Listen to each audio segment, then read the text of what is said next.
The Big H Podcast, tune in now. Conversations that'll wow.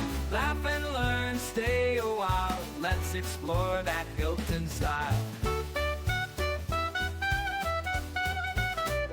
From the highs to the lows, every story just explodes. Mike's got questions on the go, diving deep from head to toe.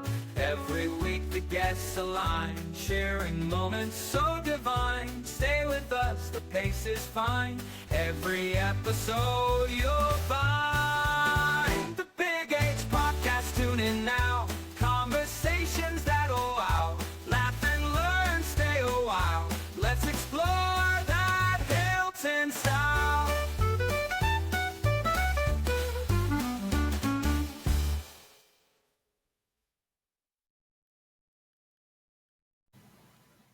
Ryan Rockefeller. I think I said that right. Rockefeller. Welcome to the Big H Podcast. Hey, thanks for having me. Pretty excited. Good. How you came highly recommended from, I think he's your boss, Tom Venero. Oh, geez. Yeah. He didn't have anybody else to recommend. No. He threw out your name and he said, Ryan's been doing a lot of work for us. How was your day today? Oh, it's been a great day. It's been snowy and cold, but hey, I love the winter. I love the season, so it's a good day. Now, I noticed on our email correspondence that he listed you as a CPRP. Can you explain to me a little bit what that means or what it is? Yeah, so it's a certification in our field. It's Certified Parks and Recreation Professional. It's just kind of a guideline. You have to take a test. You have to sign up for it. You have to pay for it, of course. And you take the test, and you get some fancy letters on the back or on your name, and it's all about professional development and what you're doing in the field, and kind of just more or less it's an oath to the field that you'll progress it in a positive manner, and spread the good word type of thing, and continuing education and volunteer. So it's just kind of like a badge of honor, I guess, if you will. So when I think about that, when you went to college, tell me a little bit about your college experience, and then was there a major for this type of thing? Yeah, so there is majors all over the United States for it. So I was a recreation major. I actually went to FLCC for 2 years. Kind of didn't know what I wanted to do. I still don't know what I want to do. But I took liberal arts and applied sciences, just took some gen ed classes at FLCC, transferred to Brockport as organizational business management, the dime a dozen. And I ended up running into who was the department chair at the time, Arthur Graham. And he told me all this amazing things I could do with a recreation degree. Literally signed up for that course load that day, switched everything over, and I kind of just fell into it. But Brockport, sadly, their recreation department has actually folded, and they do not have a recreation program anymore. So I believe the closest one to us is in Cortland, and I know that they're struggling with some of their enrollment, which is unfortunate. But it's a great major. It's a great field to be in. It's a lot. It's pretty rewarding, and I get to meet a lot of people, and it's kind of cool to be integrated in people's lives. And one of the biggest rewards for me, I think, is when I don't run them anymore, but Pee Wee Sports, it's our 3, 4, and 5-year-olds. When I used to the parents used to tell me and said, like, I was the epitome in their house, around the dinner table. They're like, oh, Coach Ryan, this or that. And it was just something, the little kid looking up to you and idolizing you it's a very cool feeling. That's kind of like when a 3-year-old thinks you're the coolest person in the room. Obviously they don't know any better, but it's kind of cool. It's cool, man. It's cool to be integrated in people's lives, and kind of cliche, but help raise a community. So you talked about that transition when you met Arthur Graham, and then you signed up, you switched right away. That transition, was it nerve-wracking, or did you say that kind of like fell right into it? Did it just have a feel to it that this was the right thing to do? Yeah, I mean, honestly, like, it was more or less just I get paid to play for the rest of my life. So I didn't want to be stuck behind a desk, which is ironic because I'm stuck behind a desk more now. But I mean, I would say it's 50-50. I'm out in the community. I'm doing things like this. on the podcast. I get to run some pretty cool events. I get to do some. I was with Pastor Ball this morning over at St. Paul Lutheran, just talking to him about their future and community. So it's like I get to, I get to go bounce all around the community and talk to some pretty cool people and make some amazing connections. So it's pretty wonderful. Yeah. Now, do you live in the community? I don't. Well, The- people used to say people would always see me and say, man, you just live in this office. So Mhm. yeah, I don't live in the community physically, but I live in my office quite a bit. I actually live in Penfield, so it's quite a drive, but yeah, I still feel I feel like a big part of this community, even though my residence isn't here. Now, you said that your name was popping up a lot around the dinner tables, Coach Ryan. Yes. When you were growing up, did you have an affinity that you wanted to be a coach someday? I mean, did you have the attributes for one, or? I've never really been asked that question, but I was always told with like my friends, siblings, or cousins, or the little ones, I was always told I was good with kids. I was always told, and kids are easy, man. Kids are.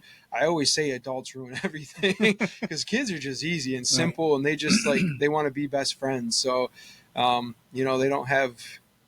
They're not jaded like some adults, but yeah, I guess more or less maybe subliminal. I can't even say the word subliminally. Yep. Maybe I did know that, and that's kind of that's why I am. My path has led me to where I am today. Well, I think I can, piggyback on what you said about working with children and then working with adults. I'm an elementary teacher, and everything the kids bring in is a different thing every day, and dealing with them on a day-to-day basis. And then it's sometimes hard making the transition with mom and dad and other parents. So, and I even have talked, about certain like PE teachers and stuff when we have a half day and they have to go and have meetings with other adults where we have a half day with the kids. And to a person, they all say, I'd rather be at school teaching a class with kids. Yeah, that's cool. Tell me a little bit about your day-to-day responsibilities and maybe some of those programs or events that you've been involved in over the years. Yeah, my day-to-day responsibilities, it's kind of funny. It changes.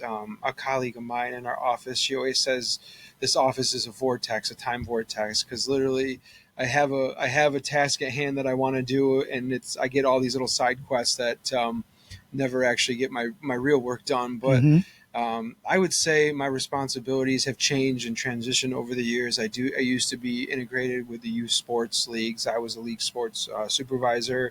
I did a lot of that. Pee-wee. I did recess when the kids were off. When you weren't teaching the kids and you had a break, I had them.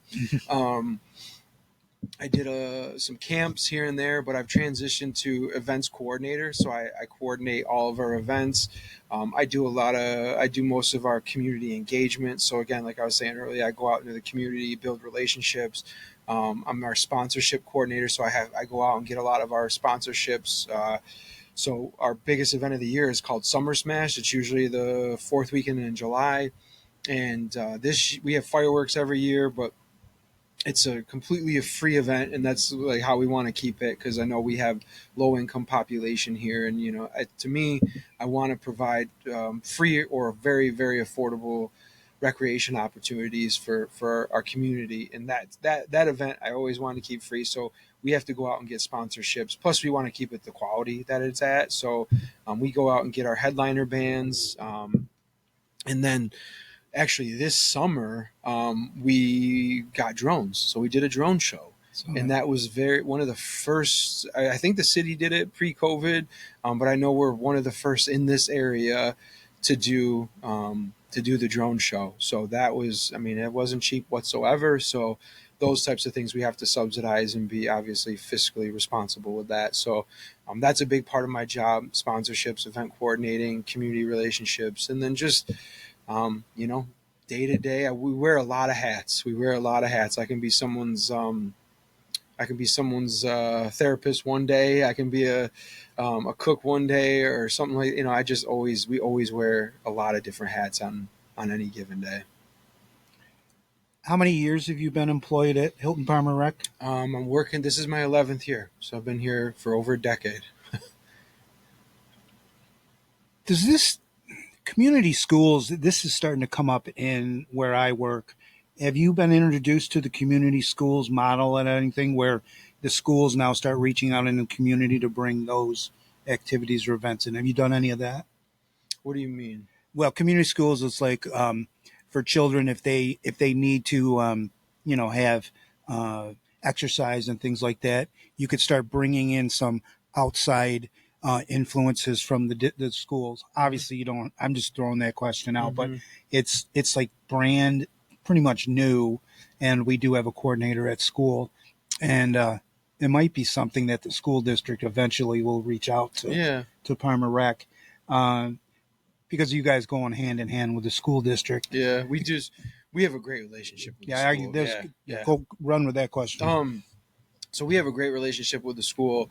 I mean, that relationship has been there before my time, before Tom's time. That was actually, the groundwork was laid by a guy named Steve Fowler. He Mm-hmm. was the recreation director for I think over 26 years, and that relationship can be attributed to him and obviously the people in the school at that time. But we piggyback off the school's facilities a lot for our youth sports, some of our pee wee sports, some of our programs, adult basketball, some gymnastic programs. But then the school also uses our facilities for cross country meets, baseball meets, and baseball tournaments. So there's a great relationship there. Also, we do Make a Difference Day. We do. Well, I should say we, with Tom, organizes that with a couple gentlemen in the high school in the district.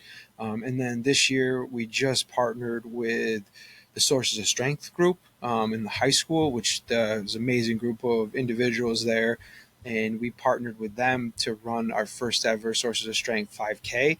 And I believe, don't quote me on this, but we raised over $4,300 Mm-hmm. to go back into the local community area to support mental health endeavors, which was that was a cool highlight of my career. I mean, if you look at me, I'm not a runner. I don't know anything about running. Did you do the 5K? I did not do the 5. Well, I probably did more than a 5K that day, Uh-huh. running around, setting things up, and doing all of that. But no, I was the guy behind the scenes who made sure things went right, and made sure things were running smoothly, and made sure everything was good. But it was awesome. It was a cool experience for me. It was a cool experience for everyone involved, and we're looking to do it bigger and better next year. So. Tell me a little bit about your thoughts about Palmer recreation and exercise, and how if you're in shape or you're doing things, how that does help a kid's mental health. Yeah. And I would say, I mean, I think there's so many things that go. I mean, we could have a whole podcast about mental health all day. I know. But I think being just a part in Parma Rec or recreation activities, a sense of community, and I think that's one of our biggest philosophies in our sports leagues, in our department is, especially in our sports leagues, if you come to play, it's all about the act of playing, and all about the act of learning, and all about the act of camaraderie and just playing with your friends. And that's our basis. And I think that's hard for some people to understand, especially with this day and age of sports and how they become so competitive. And now sports are almost like a year round thing instead of Mhm. one season on to the Mhm. next. I see a lot of kids who do baseball all year round, and they do basketball all year round, which is, you're on to that. That's great. But our premise is just providing a healthy and fun and safe, and a positive atmosphere. And we actually partner with National Alliance for Youth Sports for that type of training, just to provide that atmosphere for our kids. But I think it's a huge positive on kids' mental health when they come and they engage in one of our sports leagues activities. And I think just, you don't have to, and I think that's another great aspect of our sports leagues is you don't have to be the best. You Mhm. don't have to be physically fit, but it does get kids out, one day a week or 2 days a week out to the flag football fields, or out to the gym, or out to the baseball diamond. It's those it's an there's a two kind of like prong approach to.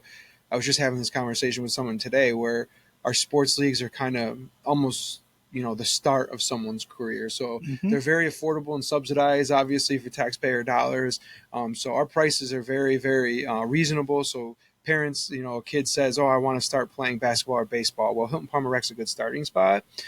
So they come and they may play a season or two with us, and then they really get and fall in love with the sport. They get really engaged and they get really good at it.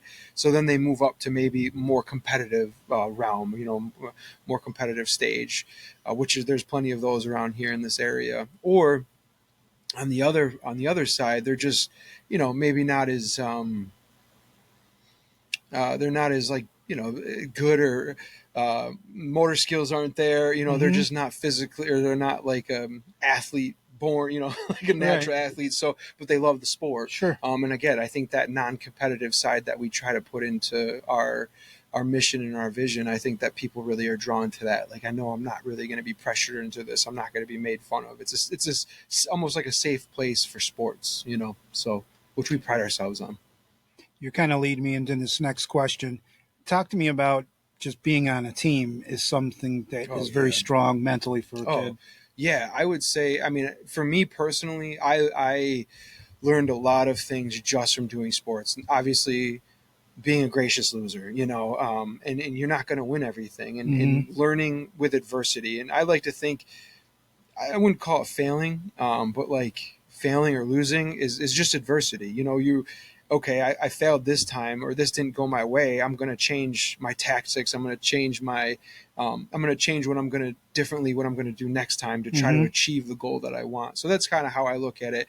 But making friends and learning, physical abilities, and learning, hey, which is a cool aspect too, is I never thought I could do this before. Now I can do this, Hmm. and actually going out there and doing that. And that's a huge confidence booster, for sure. And just making friends. And yeah, I think sports it teaches, I mean, more than that, it teaches more than that, but those are some things that it taught me. And obviously I think, sportsmanship, and that's one thing I always tell our peewees or whoever it is. And sportsmanship's just being nice. Like, it's just being nice to one Hmm. another.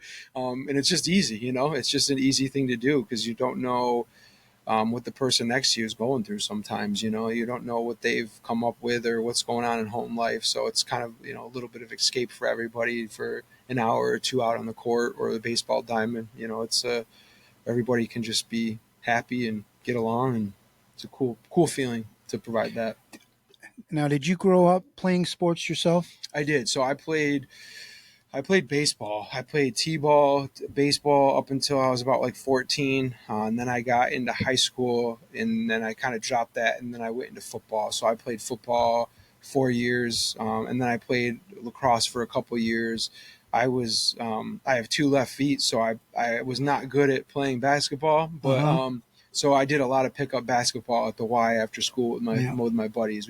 So I didn't officially play basketball, but it was more of a social aspect that we went and played pickup basketball at the Y every day after school. But yeah, I was sports oriented or growing up.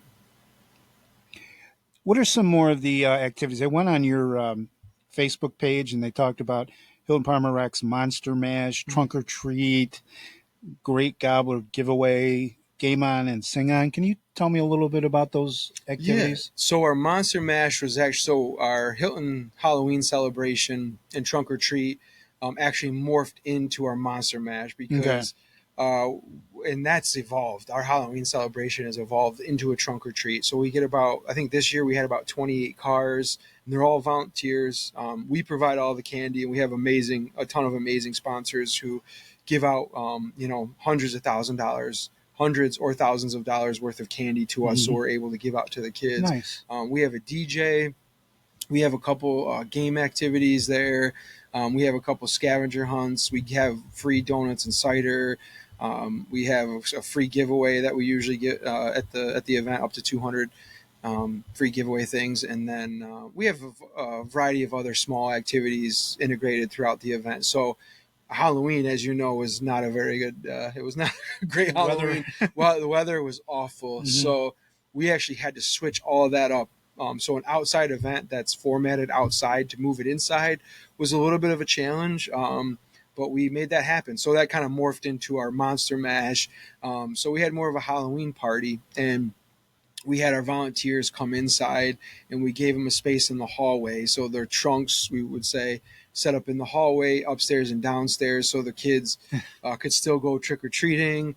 We had the DJ in the gym, so they could party all night long. And then we had our Inga room open. That was just kind of a hangout spot with some Frios gourmet pops where they're selling. And we had some cider and cookies and whatnot, and it was a wildly successful night. We probably had, I would say, around probably 500 to 600 just kids. Wow. And that's just kids. That's not counting parents.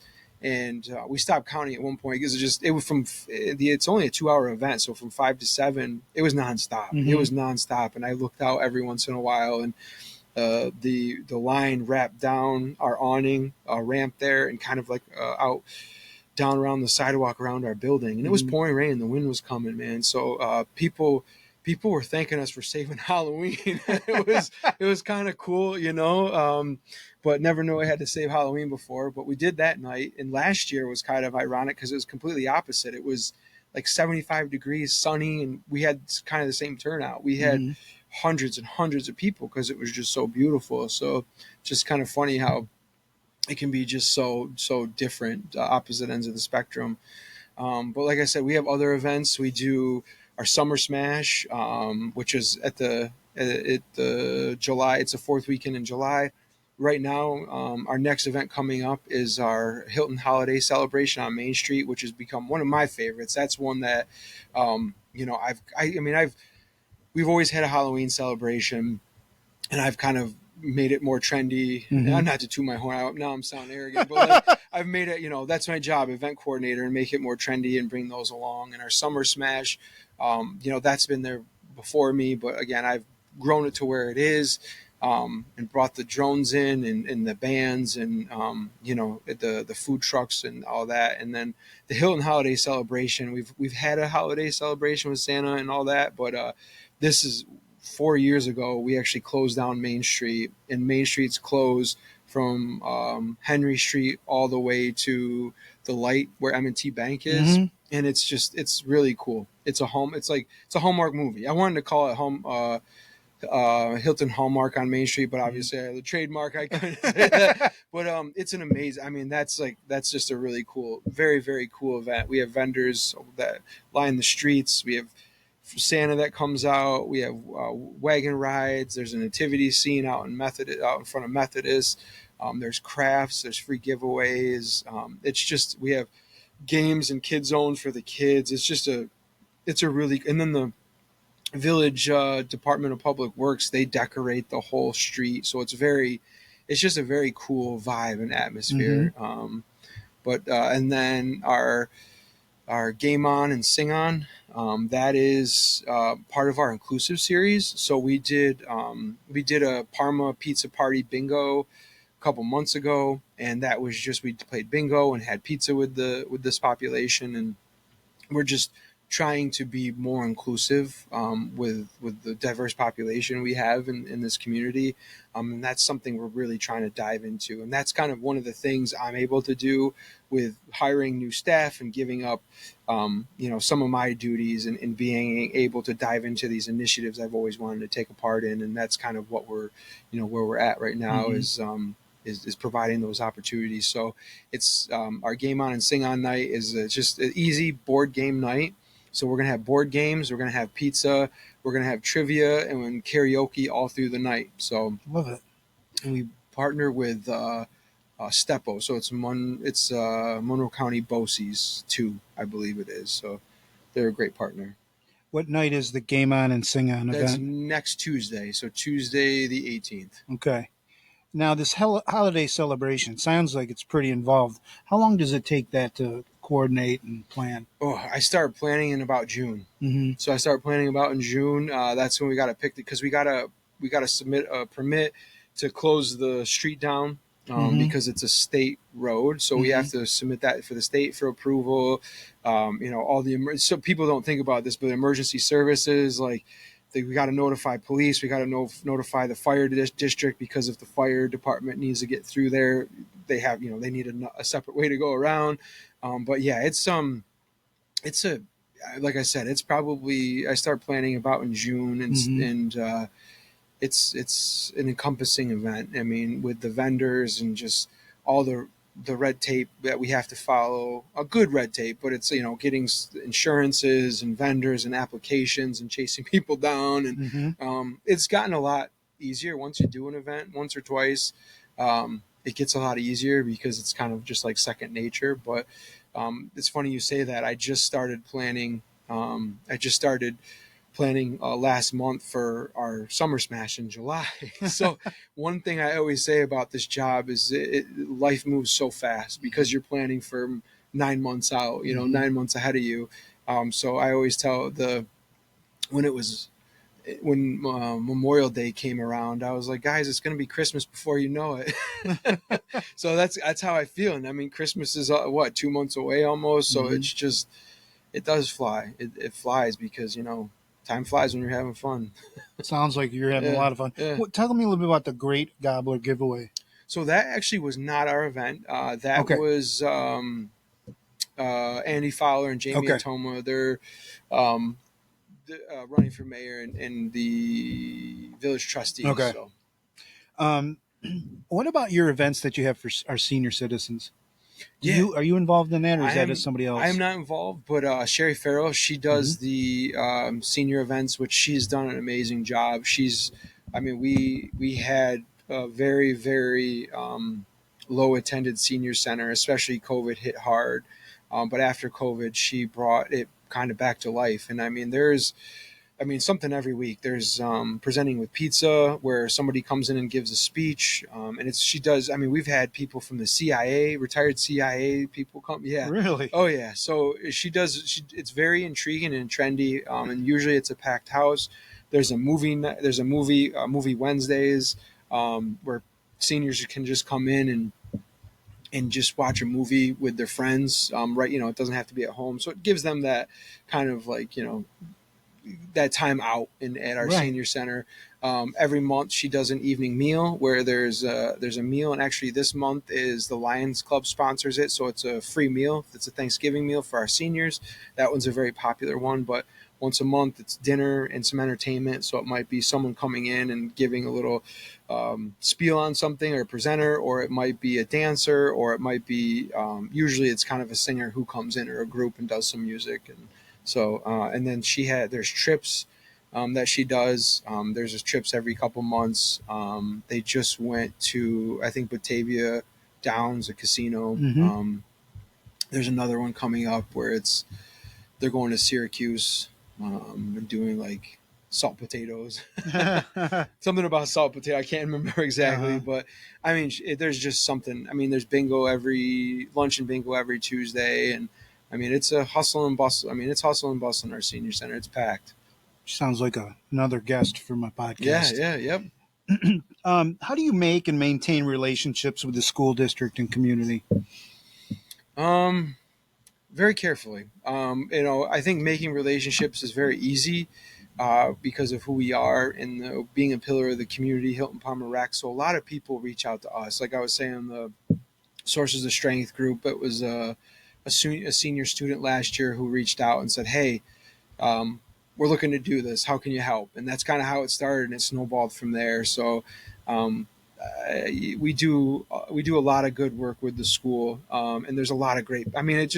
It's easy when you're working with great people. It really is, and it's kind of, I scratch your back, you scratch mine, and I think what it really comes down to is we're all very community oriented, and all community, like it's for the Hilton community. So when I talk to different recreation departments around this area and out of the state, when I tell them that we use the school, their facility, and we have the partnership that we have with the schools, they're in awe because the relationship isn't always there in other communities. I think I'm just speaking, I don't know this, but I would say sometimes it seems like a competition in other communities. Like, hey, you're offering this, we're offering this. You're almost like my competition, or for whatever reason, they just don't collaborate on things. Where it's a complete opposite here, because I think it's just the mindset that we have as community first. We're all here for the same people, so that makes it so much easier to partner with not only the school but with other community departments in here, because people will come to us and say, hey, can I use this, or hey, can I pick your brain on this? I don't want to toot my horn, but I think when we do things very well. We try to do things to a quality and to a standard. That's two-pronged, because sometimes I'm very critical of myself, and I'm not living. Sometimes I feel like I'm not living up to what I think I should be doing. But all in all, I think the community is so grateful of having the community pillars that we have, like the school, the churches, us, our Hilton Palmer Rec in this community.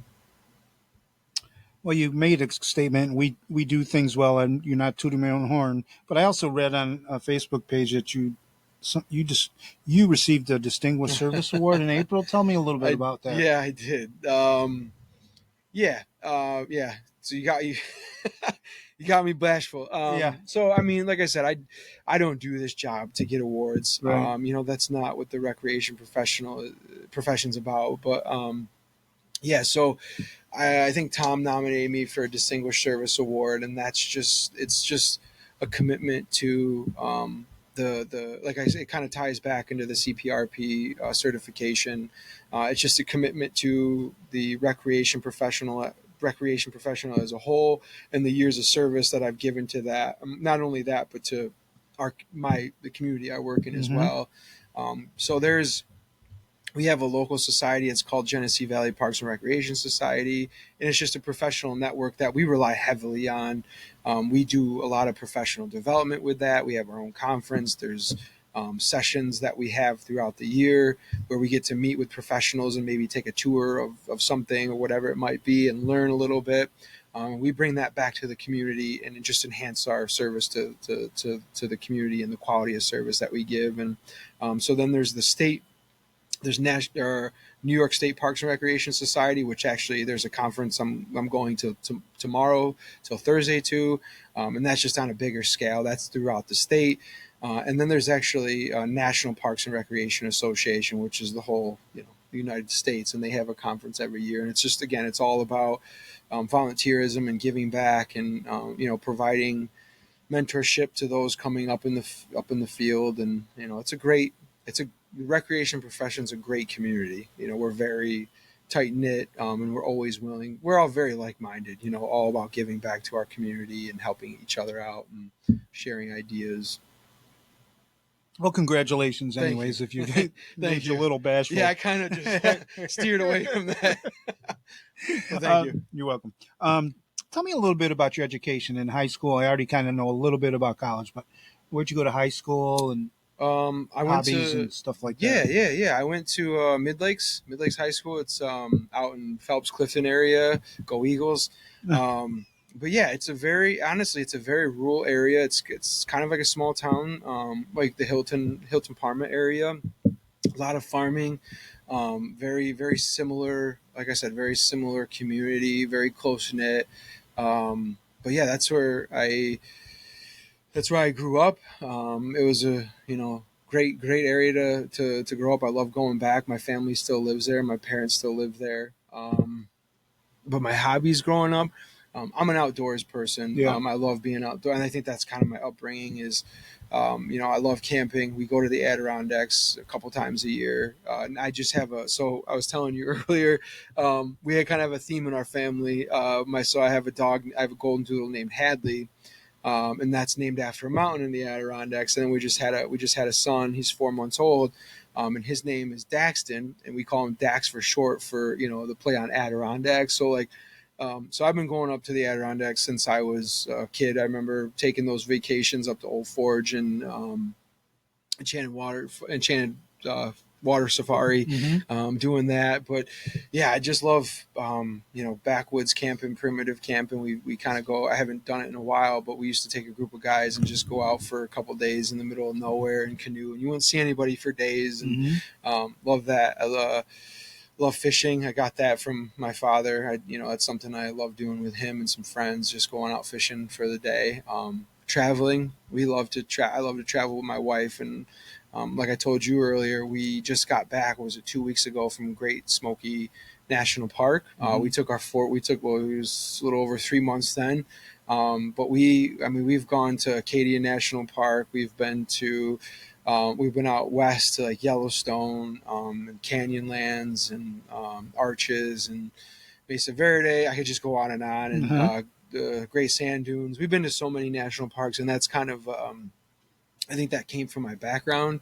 My grandfather, actually, it was my last semester of college. He asked me if I wanted to go out to Yellowstone with him and fly out there and go to Glacier National Park and do the loop out there. And it was a no-brainer for me. I said, Right. absolutely. He said, I'm going to pay your whole way. I need a traveling companion. And that was probably one of the greatest core memories I have. And I'm so glad I said yes. But it was awesome. That kind of set me off on a path to kind of like visit as many national parks as we can, Mm-hmm. and just share that love with my wife and my son. And I can't wait to go back to some of the ones what I've already done and experience it with him. But Mm-hmm. there's just so much beauty in this country that there's people don't realize, and it's pretty awesome. With the one when we went out in 2023, we drove from Rochester all the way out to Yellowstone and back, and it was 7,000 miles round trip. And Mm-hmm. some people are like, "How do you do that?" And I'm like, to me, it's just a cool experience. You just drive through these small towns, and you get to meet the people there. One of the cool things is South Dakota was my expectations were very low for South Dakota, but it was exceeded my expectations, and it Mm-hmm. actually felt like it was one of the coolest states. And the Black Forest out there is amazing, and then like Devil Towers, like kind of across the border into Wyoming, and just driving out there was amazing. But I was in Deadwood. We were in Deadwood, South Dakota, and we ended up in this little hole in the wall restaurant, and I was talking with the owner. It was me, my wife, my dog, and the owner, and she was telling me about how she was three generations there, how her family came over, the gold mining, and how this traditional they started this traditional dinner, and it just kind of like evolved from there. It was just a really cool story. So like learning that kind of stuff and just talking to locals and seeing our countryside and the Americana that's out there is, I'm kind of a nerd for it. It's kind of cool, and learning No, not at the all. history of it is just it's awesome. It's cool. And you wouldn't have gotten that if you did fly over when you Yeah, drove through it. yeah, driving through it, and you just see like I remember one time we were so it was the same trip. We were driving through Indiana, and it was just cornfields upon cornfields upon cornfields uh, down this like small farm road, and I was like, man, I feel like I'm at home right now. And it's there's a lot of people out there with similar communities, similar minds. It's kind of humbling. What did your parents do for a living, and did you have any siblings? Yeah, so my mom, she worked with early childhood care up until I think I was in high school. She went back to college. She got her social work degree, and then she just retired, and she did social work for as long as I can remember. I mean, since I was in high school, I graduated in 2005, so she was doing that when I was still in high school. She loved it. She loved helping families, and she kind of moved around in that field and did different things, but that's where she retired from. And then my father, he was a machinist, so he did, he worked for Ultralife Batteries for almost 30 years, Mm-hmm. when he was the jack of all trades. When the machine broke down, he had to go in and figure it out. So he worked on the machines, and um, yeah, he did that as long as I could remember. And then he got laid off. They did a lot of budget cuts. He got laid off, and then he actually worked for maintenance at Clifton Springs Hospital. So he did that for, I don't know, the past like 5 or 6 years, and he just recently retired. Okay. My brother, I have one older brother.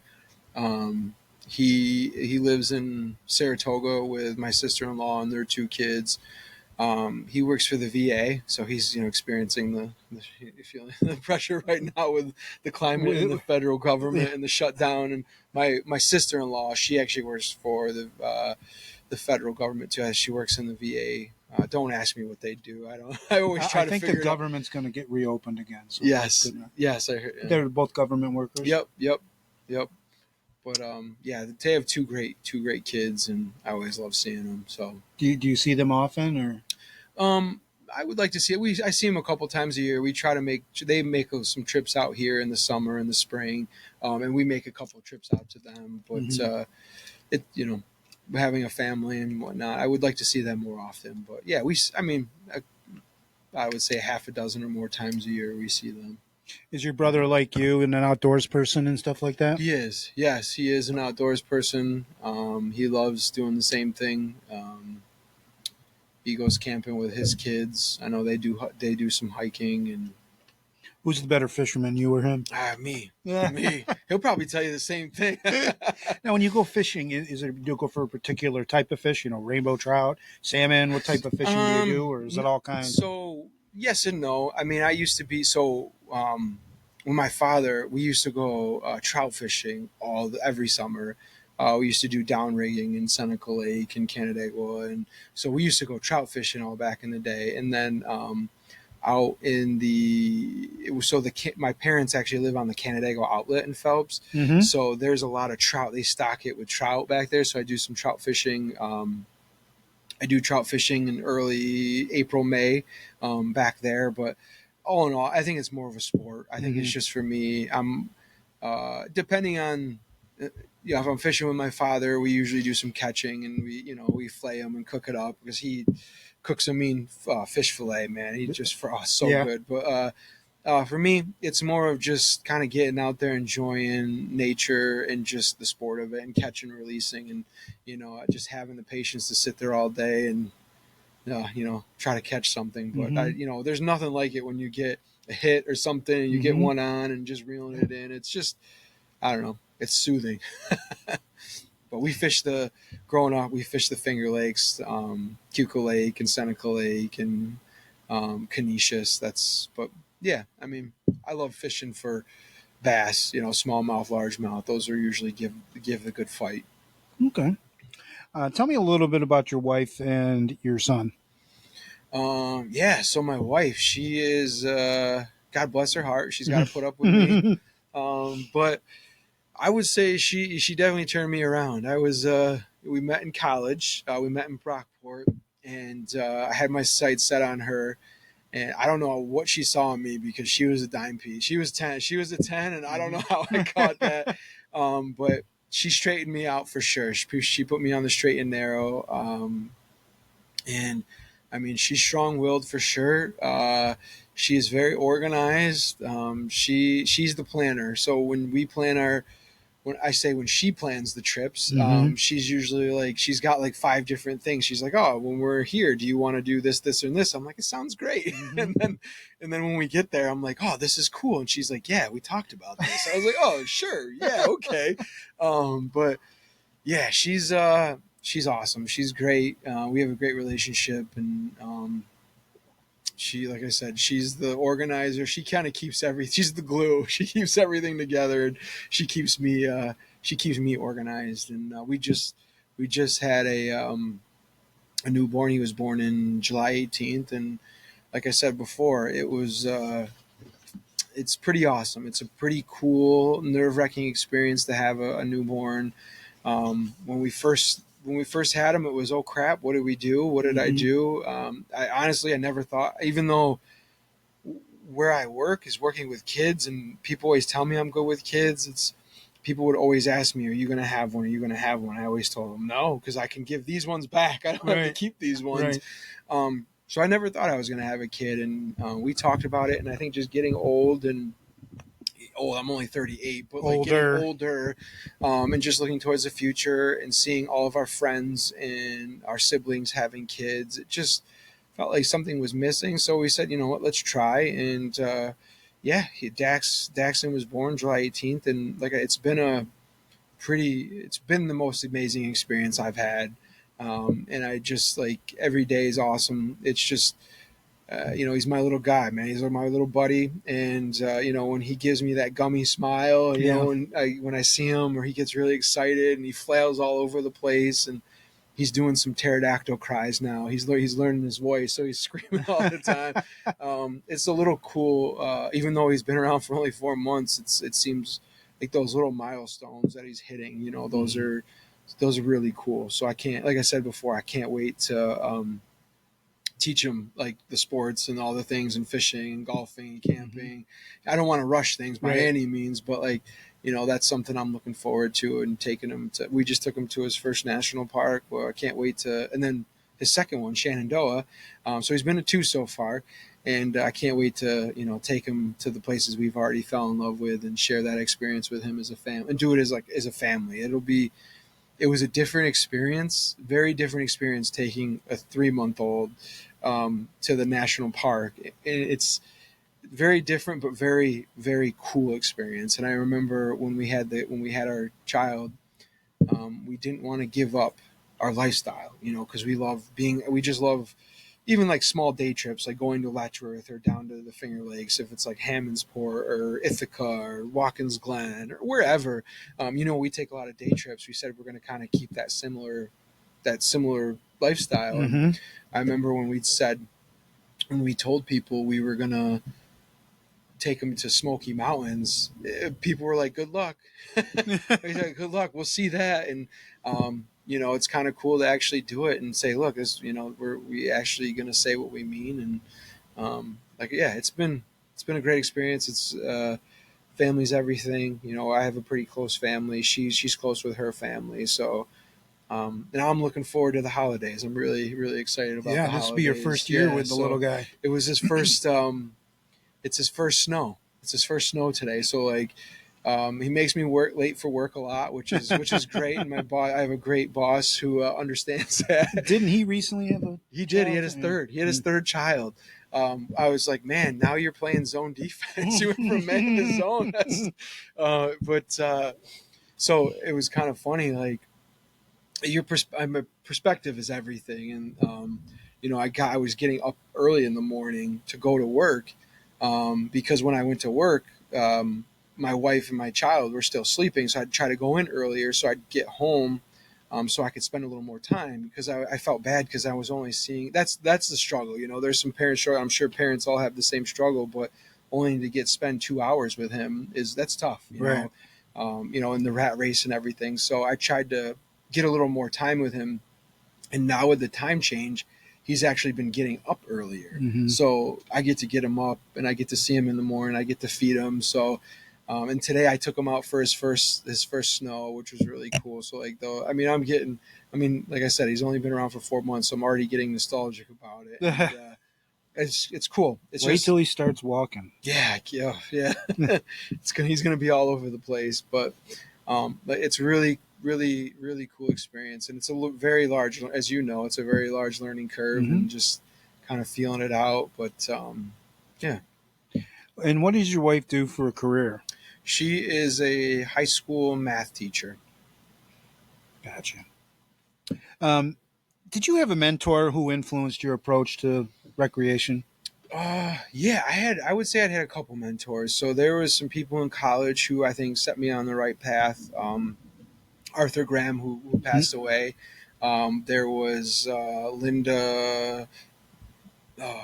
It was Speraza or Cochran, I can't remember, but she got married and then divorced, and so she kind of hooked me up with Victor Parks and Rec and Mike Stockman over there and Brian Emelson, and they were. It's weirdly enough, when I got involved in municipal recreation, it wasn't very fluid. Like, positions didn't really open up that much, so you kind of had to wait 5, 6, 7, 8 years for a position to open up, which is not like that now. It's like, it seems like there's a rec leader or rec supervisor position opening up every year. So back in 2011, I graduated. There was no real job openings, so I actually went to work for St. Joseph Villa at the time. It's called Villa of Hope now. So I work with at-risk youth. So I did that for about 4.5 years. I started in the college, eventually went down to their rec department, and that's kind of how I kept in the rec field, if you will. But they stayed in contact with me, and they would always tell me when job openings opened up in the rec field, in the municipal rec world. So they helped me along, and then Mike Stockman, he vouched for me. I know when the job opened up here in Parma, in Hilton Parma, he passed my name along to Tom, and yeah, he was a big advocate for me. So I mean, it's just like the network that I've built from day one has really helped me to get where I am. And then Mhm. obviously, a big mentor of mine is my current director, Tom Venero. You know, he's very well known in the Parks and Rec world, and being under that umbrella is pretty great. And I think we're him and I are, even though we disagree on a lot of things, we agree on a lot of things, but that's always good because it's different perspective and keeping each other on our toes. But yeah, I would say I have a couple mentors and colleagues that have really helped me define me as a recreation professional. How do you feel about the Parks and Recreation show? Love it. It's funny. It's It great. is Oh, really it's funny. that's so Does it describe your department at all? absolutely. So I mean, Are you obviously, Jerry or yeah. what's Oh, no. the? Oh God, no. I hope not. But it's so funny because there's times where we're just like, this could be on an episode of Parks and Rec, and I mean, it's like because you work with a diverse population, we work with a community, Yeah. and it's just sometimes you're like, did that just happen? And it's just like I mean, some of the stuff you can't even make up that Hmm. happens, and you're like, it's so yes, it in some way, shape, or form, it's almost like a Parks and Rec show for sure.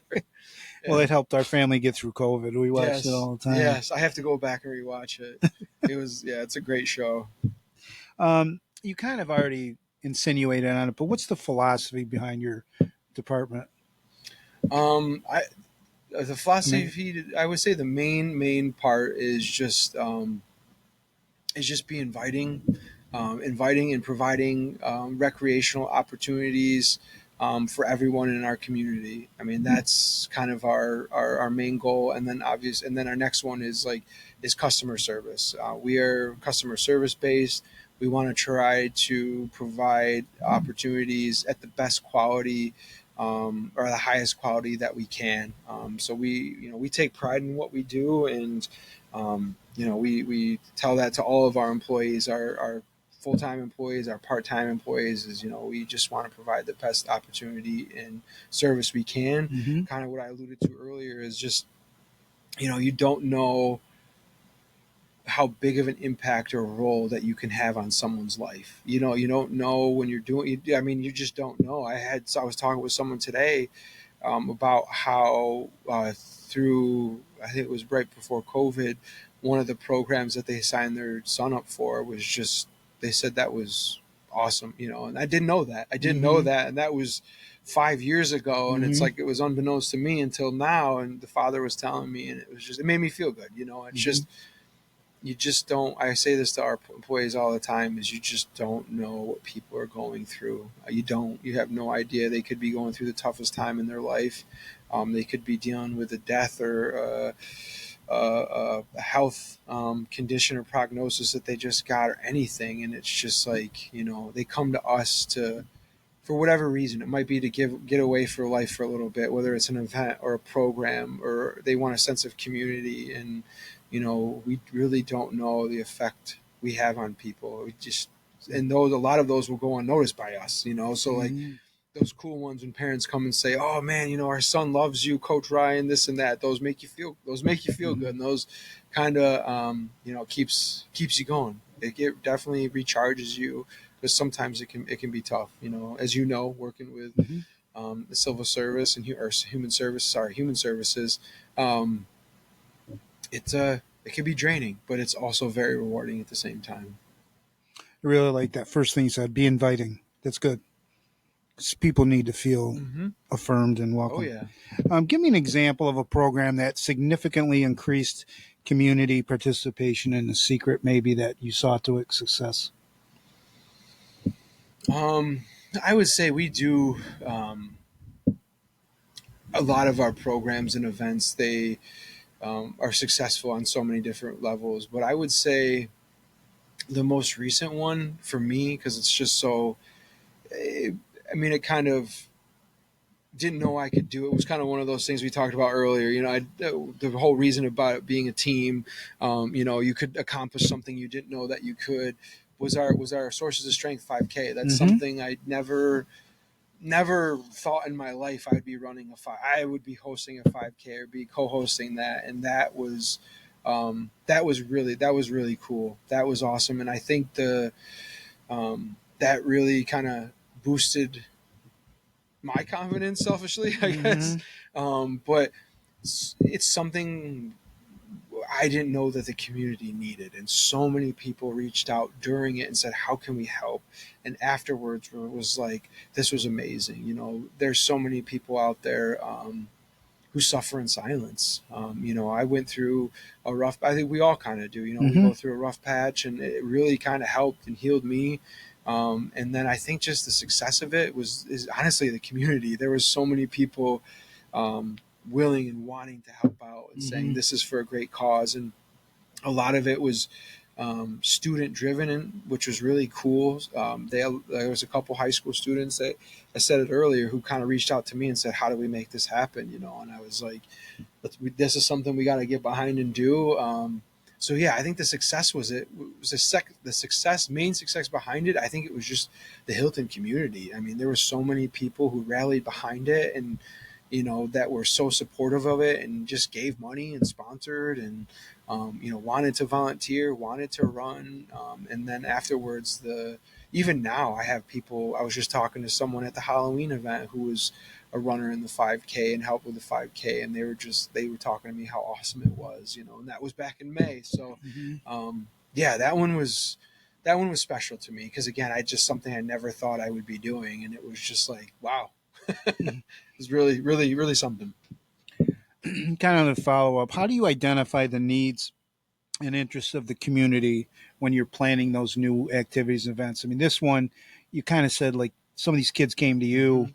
Are there other methods, or how do you figure what the Oh community yes. wants? So right now, right now is a perfect layup for this. Is we're doing our town of Parma master plan for the town park. Mm-hmm. So we just put a survey out. So we did a man. I don't remember when. I should know this, but I want to say it was like 5 6 years ago. We did a survey of our community, and they, what are you looking for? This kind of thing. That's why the dog park happened. So surveying our community, getting that input, but other community organizations, they'll come to us and say, "Hey, we're looking to do this. We have a need in our community." That's how our universal pre-K program, our wraparound program, came out. Was that the village elementary principal reached out to us and said, "Hey, this is something that's being funded in our community, and parents need the wraparound care because UPK is only 2.5 hours a day. So most parents they can't come pick their kid up, Mm-hmm. at noon or whatever, in the middle of the day. So stuff like that. People, other community pillars, community members, village or town board members. So we get a lot of feed, and our door is always open. People will come and tell us certain things. I'll get emails about certain things like, "Hey, did you think about running this? I want to try this." So sometimes programs are dead on arrival, which is unfortunate. Maybe we just don't have the resources or they're set up for it. But I would say 95% of the stuff that comes through our on our plate, we try to host or make it happen. You talked about like some programs are dead on arrival. Not too many, No. but can you describe one of those situations and how it happened and how it made you Well, feel? I wouldn't say this one was dead on arrival, but this was a long time ago when man, I want to say it was the second or third year I was in this position or in my previous rec supervisor position. I had what I thought interest in an adult floor hockey league. I'm That's sorry, awesome. yeah, right, exactly. You and I think that's awesome. But so we have a floor hockey league, a youth floor hockey league, and it's always been pretty popular. So I had a coach. One of the dad coaches was like, "I want to do adult floor hockey. I got a group of guys, group of buddies, yada yada yada." So I had some great feedback, that to do an adult floor hockey league. So I got the facilities, we already had the equipment and whatnot, but I think I got one registration. We did a lot of promoting. We did They um, just it just didn't work out. So, and I thought, and I mean, for whatever reason, it just didn't. That one kind of, because that one I was really excited about because I kind of wanted to play in it myself. But yeah, because I know a couple people who play in an adult floor hockey league and they're very popular. So Right. I just don't know why it didn't work out here. But yeah, All that right. was one of them. That makes good sense. Yeah. What has been your biggest professional challenge, and how did you overcome it? Wow. My biggest professional challenge. I would say there's quite a few. There's quite a few. I think um, just working for municipality, there's some things we can and can't do. Mm-hmm. Like I said, there's red tape that some private groups could go through. But honestly, I would say my biggest challenge is myself. Mm-hmm. I know it sounds cliche, but I think being um, we talked about a certain standard and a certain quality that we want to bring to this community. So I'm pretty critical of my work, and I'm kind of a critic of sometimes the things that I do. So when something doesn't go, and I mean, I know this better than anybody, we have a plan A and it never goes that way. Right. We always have to switch to plan B, C, all the way to Z, right? And sometimes we just had like I said, our Halloween celebration that we moved inside, it was a monster mash. There was a couple things that I just like, the small things that bothered me, but nobody would have known. Like nobody would have known. The people came in. The majority of I would say everybody had a smile on their face. They were so happy that there was something for their kids to do on Mm-hmm. Halloween, and that's why we do what we do, and that's kind of the reward we get. But at the same time, there was a couple of things that were just small things that didn't really hiccup much, but it was just I was very critical about it, and yeah, so that's some just getting over that mentality. So I would say that's one of my biggest challenges is my own uh, my own criticism on myself. If you've ever run into budget constraints, how do you deal with those? Yeah. Sometimes I mean, there's different ways we have to deal with it. Like right now, we're kind of, I mean, it's the end of the year. We're on budget constraint right now because of spending. It's the end of the fiscal year. Mm-hmm. But I would say sometimes it's tempering expectations. So I think one of the biggest things that's hard in our profession, and I guess this goes back to your previous question, is sometimes we have to wait. It comes around like our events or something I want to add, or a sports league we want to run, or a program. Sometimes we have to wait a year or two Mm-hmm. to start it off, and that can be the hardest part because you get so ambitious, you get so excited about it, excuse me, you get so excited, and it's like, well, we didn't plan for that, we didn't have that in our budget, or we don't have the resources to pull this in right now, so we have to do it next year or the year after. So that's a tough one. I would say for the majority of the time, I mean, that's happened on a couple occasions, but like the majority of the time, I would say that we're pretty good about it. And if we don't have the resources, if we don't have the money for it, we try to find a way around it. Whether that's we have a friends group, so we have a 501c3 Hilton, the Friends of Hilton Palmer Recreation, and they're an amazing group of people. So they do a lot of fundraising throughout the year. Where we can't do that kind of thing. So they host different events. They host the food truck Wednesdays. They, Mm-hmm. they do that. So in conjunction with us, we run it together. All that money that comes in for that, they take in and then they give it back to the community, or they donate it to us, or they'll pay for something for us. So we just did the Hilton Apple Fest. And I don't know if you were at the Hilton Apple Fest, but the climbing wall that was out there, It was new this year, that was wasn't new, it? and that was us, and that was paid for by the Friends group, and Oh, then nice. the Hilton Apple Fest actually put in some money for that, and so it was completely free. That was completely free to everybody, which was a really cool thing because, and again, this is just a really cool part of the job is they come out with you and say, "Oh, how much is it?" And it's like, "Nope, it's free," and they're like, Mhm. "Really, really, this is free to go climb Mhm. that?" And that's kind of cool to to offer that to people. And as we said before, there is a low income population in our community, so that's what we strive to do, is being very inclusive and mindful of that. So to get those types of revenue sources and try to find those. I mean, like I said, we have a pretty good community that they show up for us and donate or try to help out in any way. Sounds like it. How do you stay updated on current trends and the best practices in the field of recreation? Kind of sounds like you're going to a conference. Yep. So How do you do yeah, that? so I would say the conferences are an amazing resource. Not only the sessions that we go to, the session who are the best and the best in the field talking on certain topics. So we gain ideas, but it's also, like I alluded to earlier, the professional societies that we're a part of. We have our local, our state, and our national. Is we rely on heavily on a lot of those other professionals who are on the other side of the county or next door. I'm a couple group chats with my colleagues all around, and just say, hey, what do you, we're dealing with this. Have you dealt with this? What are you seeing with this type of situation? So it's easy to stay on top of things having that resource, but also going, like I said, professional development, going to conferences, getting those ideas.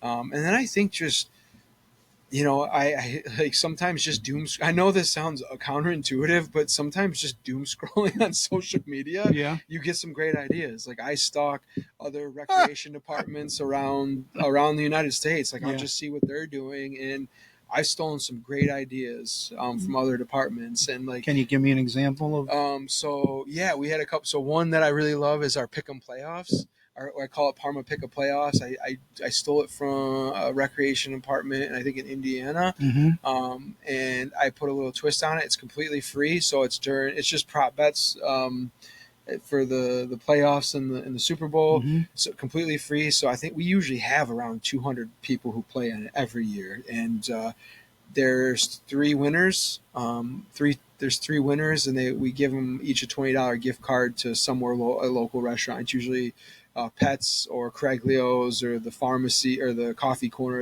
I usually hit them up quite a bit, and they're great. I mean, they're great. Or we'll provide one of our own gift certificates. But that's a really cool one that I look forward to every year. One that started out in COVID was I can't remember where I stole this one from, but I saw someone do it, and it's called 12 Days of HP Recmas.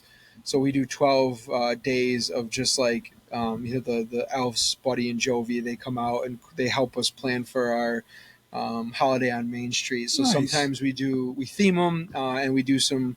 You got to theme them and guess what the theme is, and we give out prizes. So we try to be interactive that way, and just. Yeah, so those are the two that come off the top of my head. There was a couple more, but I'm blanking on those ones. But yeah, just and just when we go to our conferences and professional development, we grew our flag football league by partnering with. I learned about NFL flag at one of our conferences and brought that back to our community. Man, I want to say it was like 5-6+ years ago, and I mean, the jerseys are great. They're NFL flag jerseys. Mm-hmm. They have branded, Buffalo Bills or Dallas Cowboys or whatever, and kids love them, man. Like they feel official. You feel like you're playing for a team, and Mm-hmm. like that little change or that little addition to a program can make the world a difference for something. So like, that's how we stay trendy. Just staying on top of things and just the. And one other thing I like to do is attend other events. So I go around and I'll attend other events, different places. And where I got the idea for drones was not this year, but the year before. I went to Wings Over Batavia. My wife is from Batavia, and we went there and I saw the drone show. And ours doesn't even touch theirs. They have like a plane that does barrel rolls and shoots fireworks off it's awesome. It's really great. And then so it's fireworks and drones. So I was literally sitting there telling my wife, I'm like, I'm bringing this to Parma. I have to do this. I have to do this. And that was cool. That was a cool full circle moment for me to see it and then say, oh, I want to do this. So doing research, like I said, stalking other departments, going to other departments, Smart. events, and just taking a little piece and enhancing our little community. Keep it up. How has technology impacted the way you manage programs or engage with the community? I mean, we all know AI is here Yep. to stay, and it's not going anywhere. And I think there's a positive, there's a negative and a positive thing to artificial intelligence, but we use it quite often. I mean, just ideas for programs, dealing with certain situations, just how can I deal with it, just like, different write ups or different aspects or different perspectives for dealing with situations or writing emails or it's I mean we use it I use it probably every day, and I use it to be efficient because it can, there's those emails you have to write, those 24-hour real emails, Mm-hmm. and how do I make this sound a little more less harsh, or how do Yeah. I, how do I present this to a certain population? How do I send this email out? We use it quite often for social media, to do social media campaigns. So on that end, so yeah, AI we use quite often, and then social media we've been better at, just trying to get the word out and more engagement with that population. Has online registration boosted your participation? I would say so, yeah. Because we've done Tom brought online reg because before Tom it was paper registration. So I would say the ease of it is yeah. I mean, people all they have to do is go right online and just exactly they don't have to send anything in and or come in. I mean, there are very few people who come into our office to register for a program. It's usually the older Right. population, but we still get calls all the time about questions and this and that. But yeah, I would say absolutely has boosted and maintained registration. What is the department's vision for the future of recreation in our community? It's a great question. Um, I got it from AI, by the way. oh boy, the I mean, just bigger and better, man. Bigger and Bigger better? and better in quality. So as we talked about earlier, the town of Parma Park campus master plan that's in effect right now. I mean, like, I think the dog park was like an example of, Yes, yeah, you people know, love that. Yeah, people love the dog park, and I didn't realize. And that was from a survey that was gathering information from a survey a while back, um, pre-COVID, where and that's something I never thought. I'm like, you need a dog park here, and people that's what they want. my thoughts exactly. Yeah, And I drive by it every day and it's I'm packed. thinking it's awesome Yeah, it's because packed. people need to walk their Yeah, pets and yeah, and it's be. safe. And I also find, oh, this is your podcast, but pet owners, like, they're a lot alike and Hmm. they can also socialize too, Yep. not just their dogs. Yep. Yeah. Absolutely. I mean, I have a dog, and I walk her in the parks. I really don't take her I don't take her to dog parks, but um, people love it. I think like you said, you hit it on the head. When they go, they can just sit there and socialize with like-minded people while their dogs can play and Mm-hmm. exercise. And who knew? Who knew? That's why it's important to gather that kind of data from your community. But just I'm never an advocate to change things just to change Right. things, but I like to be on the trend, be on the forefront of things, whatever that may be, and provide the highest quality service we can to improve the quality of life for our participants in our community. All right. I got one more serious question, then just a couple wrap ups. Okay. What is the most pressing issue facing the recreation industry today? Oh man. Um,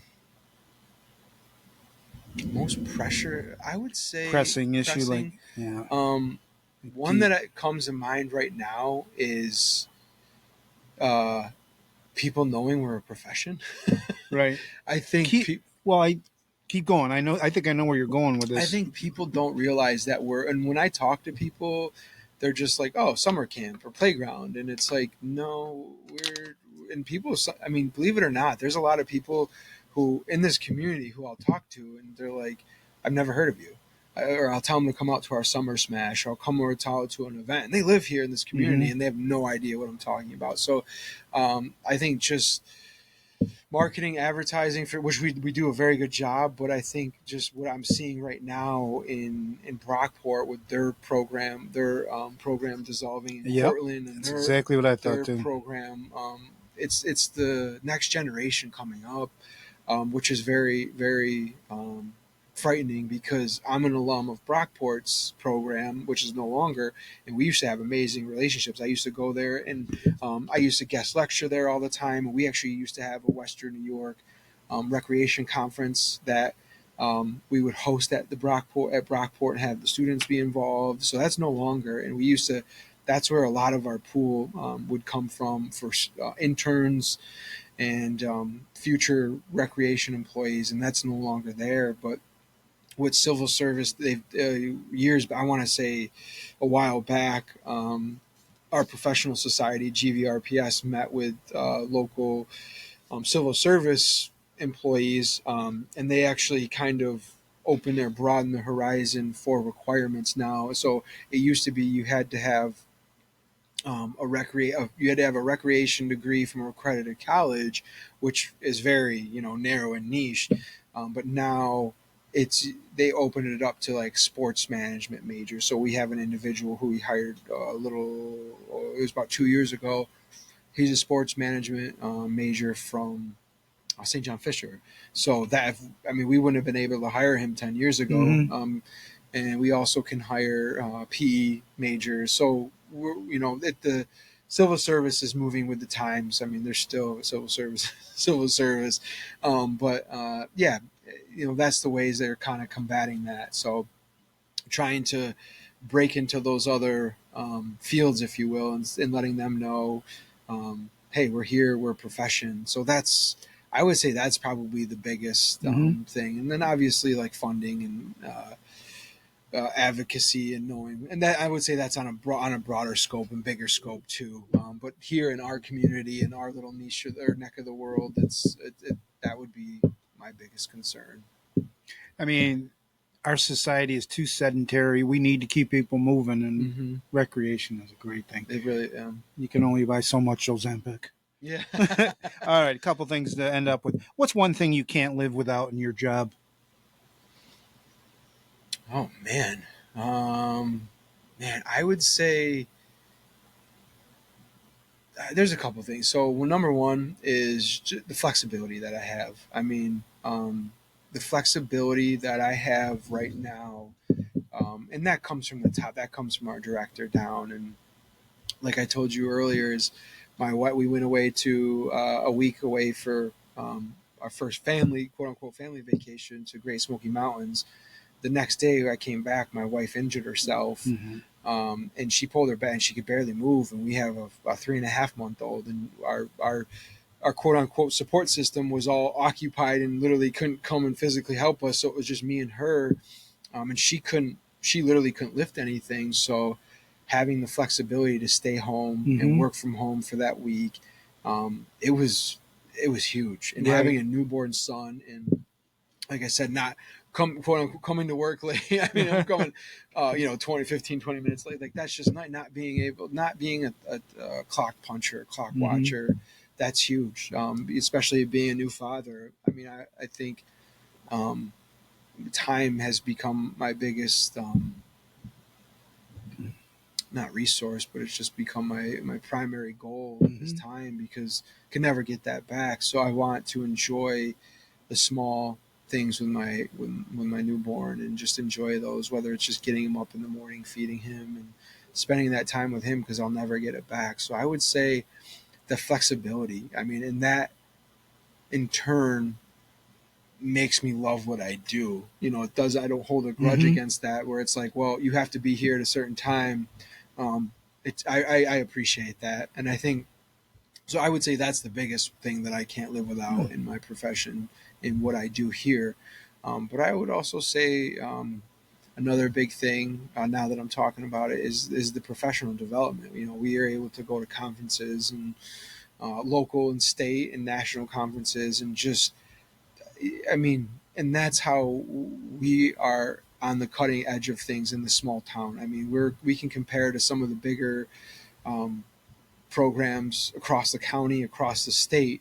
I think we are one of the best that we do, is because we stay on top of things. We educate ourselves. And I have a mentor in the field who's retired now, who said, the day you stop learning is the day you want to hang up your hat, Mm-hmm. because everything is, as we know, as you're a teacher, you're on the front lines of it too, is everything's changing every Right. day. It's changing. So how do you change? How do you stay up with that? And that's like, I mean, if we didn't have that, I'd be stuck in 1999 probably. And that's what we're able to do. What we're doing. And then I would also say the third thing I can't live without is the teamwork. Is the teamwork that we have. And I am a one person, one track mind sometimes, and just have my blinders on. So just being able to bounce ideas off my team and other people and resources that we have, our rec commission or whoever it may be, um, they come up with some great ideas. It might be like, oh, why didn't I think of that? Yeah. You just get so hyper focused on a certain thing, and just those little different perspectives can make a big difference in some things. So I would say those are my top three, are probably. What's the best piece of advice you've ever received? Oh man, we're getting philosophical here. I don't know. My biggest. I mean, you mentioned some people that were mentors of yours. You got Tom, you know, team. You Best- talked about teamwork. Is there anybody that? I'm gonna be driving home and I'm gonna be like, man, I missed that. And it's all right. It's all right. We're gonna have to come back and cut this in. Okay. Well, I would say biggest piece of advice. Maybe I was in. So this has helped me out recently, and maybe this isn't the best piece of advice I've had. Like I said, what's going to hit me is when I'm driving home is one thing that's helped me out personally, in my time here is, the job will always be there, because I'd always get so hyper focused. And like I said before, I love what I do, and I want to provide the best quality service I can, and not only provide it, but hold myself to that standard. And sometimes it's unrealistic. Sometimes it's just absolutely unrealistic. But in my mind, I'm like, I have to do that. So sometimes I can get super anxious about it. Sometimes I can just get engulfed in it, and it's like, okay, you have your own personal life, you have a family now. So I know it's kind of cliche, but it's like, that it'll always be there. It's always going to be there. It's never going to go away. Even when I'm gone, it'll be there. So I think just kind of to go on, just enjoying the small things in life, and that's kind of hitting home for me right now. Is just enjoying those, like I said, the gummy smiles. you're in a new stage of life, my friend. Yes. If you could have any superpower to help you in your job, what would it be? 5 of me. I'll multiply. That's perfect. I think some other people would be horrified at 5 of me, but yeah, just having more of me to do the work that we do. Yeah. I would say, yeah. All right. Last question. What final piece of advice would you give to those aspiring to do your profession, to join it? Oh man, it's a great profession. It's a great profession to be in. And I tell everybody, when I go speak to different students or different classrooms at different colleges, I just say, put yourself out there. I mean, this is a profession where, it gets uncomfortable because you're dealing with populations. You have to get up and public speak and deal with whoever, and deal with difficult situations. I mean, yes, there's some great situations and great memories and great experiences I've had. Don't get me wrong, but I would say put yourself outside of your comfort zone. Try different things. Push yourself and I still do. Like I get complacent, absolutely. So when I have a high school teenager come to me and say, "Hey, do this with me," at first I'm like, I don't know, but then sometimes that's all it takes, and you're like, wow, I can actually, I felt proud of myself. And I'm like, wow, I can actually do this, and it's like, yeah, of course, dumbass, you can do this. You're a professional. Right. So sometimes those little things, but yeah, I would say it's an amazing profession. It's an amazing community of professionals. So get out there, try it, work at different departments or try different things, and yeah. Well, Ryan, thank you for joining me on the Big H podcast. Have a good time at your conference. Learn some things. I've learned a few things, actually. I wish you and your department the best of luck moving forward. Leslie, nope, doesn't have anything on you. You get that. You've been great for the Ron community. Swanson. Ron He's Swanson. got everything on He's- him. He can do anything he wants. If you, our viewers, if you like what you've seen, hit the thumbs up button and subscribe to this channel so you don't miss an episode. Follow me on X, Apple's Podcast, Spotify, Rumble, and Facebook at the Big H Podcast. Ryan, it's been a pleasure. Yes, thanks for having me. It's been great. Glad you joined me. The Big H Podcast, tune in now. Conversations that'll wow. Laugh and learn, stay a while. Let's explore that Hilton style.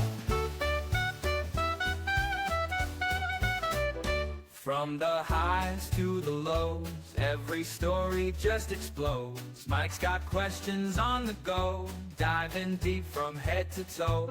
Every week the guests align, sharing moments so divine. Stay with us, the pace is fine. Every episode you'll find. The Big H Podcast, tune in now. Conversations that'll wow. Laugh and learn, stay a while. Let's explore that Hilton style.